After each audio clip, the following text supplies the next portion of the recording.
welcome back to our channel. In today's video I'm going to tell you the ways to fix Android battery drain. So some ways to fix Android battery drain issues that should work across various Android devices including Samsung and Pixel. First is check your battery usage and identify which apps are consuming the most battery power in settings battery. You could also update your apps. You can simply go to the Play Store over here, and on the top right corner there's your profile icon. Tap on that option.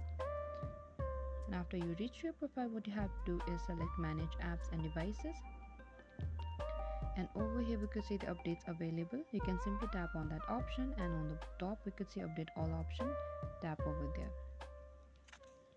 Keep your apps updated to ensure that they are optimized for better battery performance as well. You can simply also update your Android. Make sure your device is running the latest version of Android, as newer version often come with battery optimization improvements. And this is it. Thank you for watching this video. I hope I could help you. Do not forget to like, subscribe and hit the bell notification icon for more upcoming uploads.